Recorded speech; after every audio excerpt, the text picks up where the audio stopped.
Unë mendoj që kjo është problemi kryesor. Është evidente, nuk ka entuziazëm, madje kisha për të nga askush.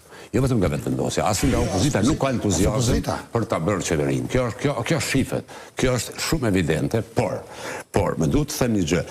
Për klasën tonë politike, do duhet ishte alarmuese ajo çfarë u tha në Moskë në takimin e patriarkut Kishës Ortodokse Serbe Porfirijes me Putinin. Nuk është ajo e rastit. Aty u thanë gjëra shumë serioze. Sot janë i kërkuj po mdoket për çfarë. Ajo, aty u thanë gjëra. Jo vetëm atë, por Serbia do zhvillimet që po bëhen pa raport me Kosovën.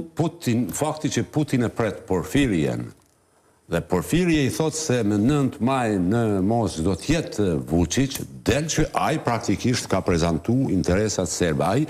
Ai tha se dëshiron që Serbia, nëse do të ketë ndarje të reja gjeopolitike, Serbia t'i takoj sferës ruse dhe si prioritet apostrofoj Republika Srpskën, Malezi dhe Kosovën. Kjo e meset në gërës institucionale. A mos na të i shërby pa vetëdijshëm që asaj ka uzë.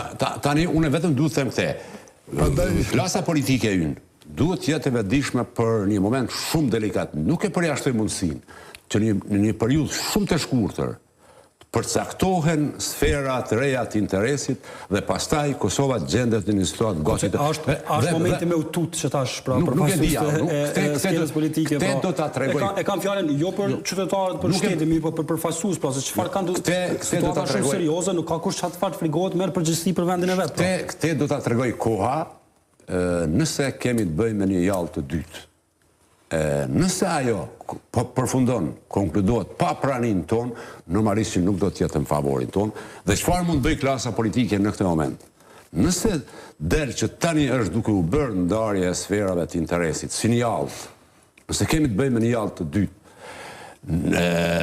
minimumi që klasa ju politike do duhet bënte është të bënte një qeveri teknike ku do të përfshinte të gjithë. Një qeveri e cila do të funksionon të vetëm 7-8 muaj, jo më tepër, dhe e cila do të fokusohej te çështjet kyçet politikës jashtme, sepse nuk është e rëndësishme autostrada, rruga, çështjet e brendshme në plan të dytë, po të fokusohej e përbashkët e unifikuar rreth çështjeve kyçet politikës jashtme që të mos zihemi të befasuar nga ndonjë zhvillim i pakëndshëm, i pafavorshëm për Kosovën. Prandaj unë, për faktin që e shoh të pamundur që shumicën ta bëj, madje edhe nëse konstituohet parlamenti, unë nuk isha të mundur formimin e shumicës, qoftë nga ana vetëvendosës, qoftë nga ana e opozitës. Prandaj kisha apelu në kapacitetin tim modest që të shqyrtohet edhe mundësia e krijimit të një qeverie teknike me afat të shkurtër 7-8 muaj deri në kohën e zgjedhjes së presidentes, ku nëse asgjë tjetër, spaku forcat politike të Kosovës do të ulnin polarizimin, edhe do të gjenin 2-3 pika kyçe përbashkuese, cilat përmes cilave do të përballohej me lehtë ndonjë zhvillim që tani nuk mund ta parashohim në arenën ndërkombëtare. Zhvillimi i pafavorshëm për Kosovën